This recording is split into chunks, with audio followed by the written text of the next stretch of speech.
Senhoras e senhores, respeitável público, começando mais um vídeo aqui no meu canal pra gente falar sobre São Paulo Futebol Clube.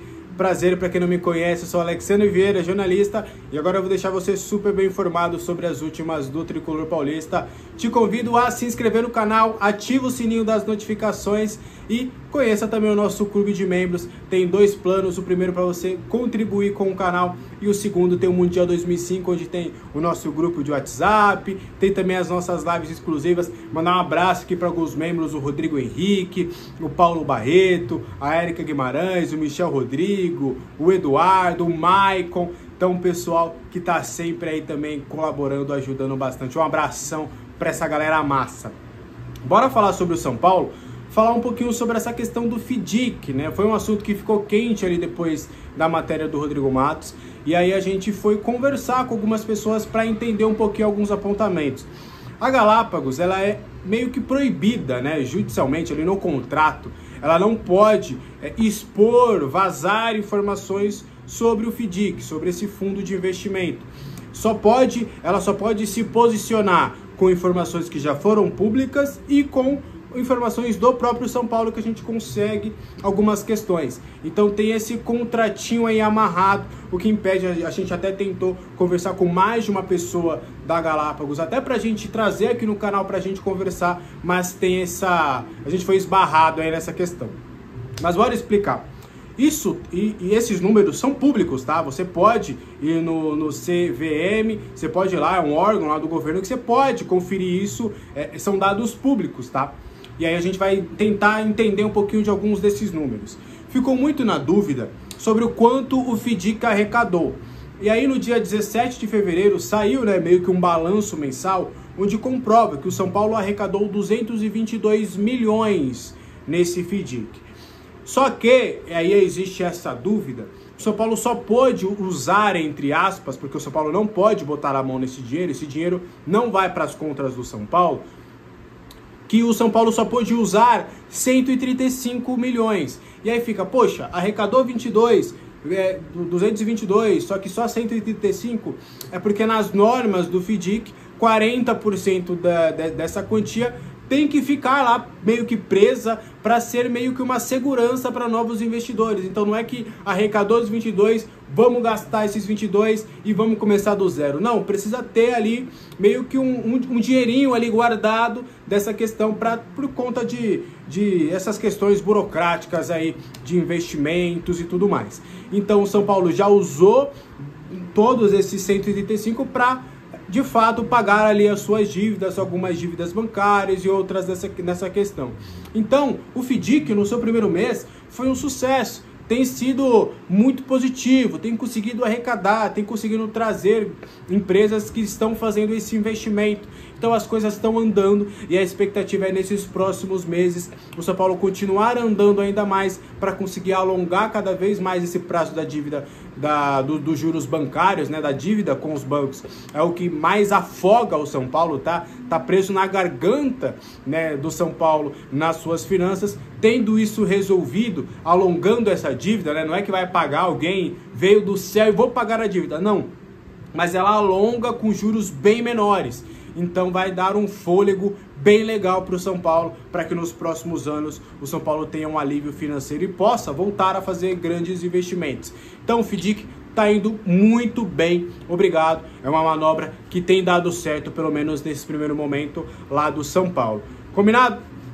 Vamos falar sobre uma outra boa notícia, sobre essa questão do Marinax. Como é que anda essa situação? Eu até tento evitar um pouquinho falar sobre, porque não tem contrato assinado. É muito conversa, muito diz que me diz, sabe? Das duas partes. A gente não tem algo concreto de assinatura, mas que essa assinatura está bem perto. Até brinquei com duas pessoas, uma de cada lado, uma lá do Marinax e outra lá do São Paulo. Eu falei, podemos dizer que há um acerto verbal, só falta ali os detalhes burocráticos para assinatura do contrato, brincando como se fosse um jogador de futebol.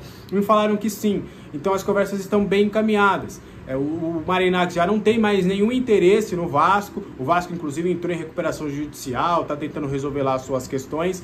Então o Marinax está bem próximo de se tornar esse parceiro do São Paulo, principalmente na questão de Cotia.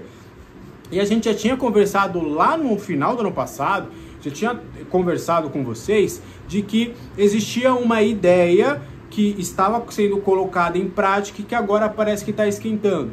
Esses 100 milhões de dólares que o Grego vai ter que investir para ser parceiro do São Paulo, e aí vai ser um aporte dele para, obviamente, depois ele faturar ainda mais, o São Paulo está pretendendo pegar 40% e investir em Cotia, e aí todas as vezes que eu entro em detalhes, investimento em que em Cotia? É em infraestrutura, em profissionais, é em jogadores? Só me falam, Alex, é investimento em Cotia, é tudo que a gente pode falar hoje. Então ainda está meio nebuloso essa situação de para onde vai esse dinheiro de Cotia? Qual que vai ser o funcionamento dessa grana? 30% seria para o São Paulo conseguir pagar algumas das suas dívidas e 30% seria no investimento do futebol profissional. E aí, nessa vez, me obteram uma resposta. Falei, esse investimento do futebol profissional tem alguma coisa a ver com infraestrutura, reforma de estádio, alguma coisa, ou a gente está falando de investimento de contratação? Estamos falando de contratações para o futebol profissional. Então, essa grana do Marinakis que seria diluída, tá? O Marinakis não ia depositar 100 milhões assim de uma hora. Inclusive, são esses detalhes que estão sendo conversados. Esses 100 milhões seriam num período de 5 anos? Seriam num período maior? Teria uma parcela maior de início e depois fracionada? São esses detalhes ainda que estão sendo conversados, amarrados. É uma parceria longa, é uma parceria grande, é uma parceria revolucionária até na visão do São Paulo. Então, precisa se alinhar esses pequenos detalhes, essas coisas mais chatas para essa assinatura, e é por isso que tem demorado, é por isso que ainda não tem esse contrato assinado. Não é uma contratação de jogador pura e simples, é uma parceria grande, que envolve muita grana, e o Grego vai querer não só essa grana de volta, como ganhar dinheiro. A ideia é que desses 100 milhões, o Marinakis, um exemplo, ganhe 200 milhões de dólares e o São Paulo ganhe 150, 200 milhões de dólares também. Então, é mais ou menos nesse sentido que está essa situação do Marinakis. Tá andando muito bem, a Marinakis tem que abrir CNPJ no Brasil, vai ter que ter um representante legal aqui em solo brasileiro para atuar. Enfim, são uma série de questões que uma empresa grande precisa solucionar para aí sim começar a fazer esse investimento e assinar o contrato ali para ser esse parceiro de Cotia, esse parceiro do São Paulo. Combinado? Espero que tenha deixado claro essa situação de como o que a gente tem hoje, dessa questão do Grego, do Marinakis. Bora continuar trazendo mais informações? Thiago Mendes não veio, né? A gente já tinha conversado um pouquinho sobre essa situação. O São Paulo, sim, tentou nessa semana após lesão Pablo Maia, tentou novamente a questão do Thiago Mendes. Alex, só tem o Thiago? Na visão da diretoria do Departamento de Futebol do São Paulo, quando o Pablo Maia se lesiona, só tem um nome de fato para trazer, porque o São Paulo não queria trazer um novo Santilongo, o São Paulo não queria apostar em alguém que disputou o Paulista. O São Paulo entende que para a função do Pablo Maia, ou você trazia um cara que chegaria para falar, opa, o problema tá pelo menos resolvido. Foi no mercado e buscou um cara que vai trazer. Ou alguém aqui, pelo menos no imaginário, é óbvio, a idade avançada, tem as questões financeiras, tem tudo isso que eu acho que deveria ser bem considerada. Mas vamos pegar só bola, campo, futebol. A volta do Thiago Mendes seria... O torcedor, em geral, falaria, não, beleza, perdemos o Pablo, mas contratamos o Thiago Mendes. Então, tá tudo bem em termos de elenco.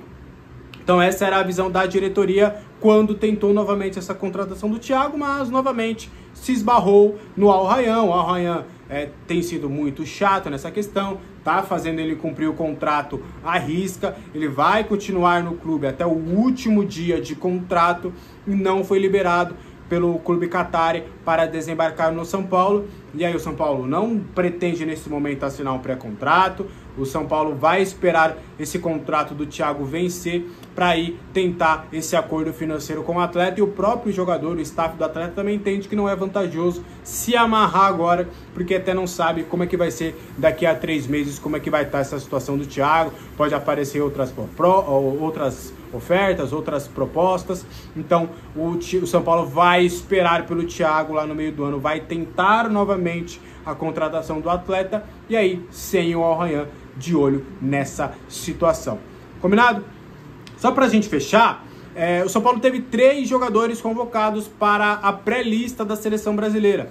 A CBF, ela tomou uma decisão neste ano, porque no ano passado, essa pré-lista ela sempre vazava, né? A gente sempre conseguia ter acesso ali, com contatos ali com a CBF, trazer os nomes, né? Os setoristas, sempre que cobriam os clubes, traziam ali os nomes e tudo mais. Então a CBF preferiu divulgar no seu site oficial, essa é a pré-lista de 52, é uma pré-lista que é obrigatória, que ele tem que fazer para mandar para a Conmebol ali antes da convocação de fato, e aí esses 23 nomes, desses 52, 23 estariam entre os convocados. A próxima convocação vai ser no dia 7 de março, lá para pegar a Argentina e a Colômbia, e tem 3 jogadores do São Paulo. São eles Alisson, Oscar e Lucas Moura.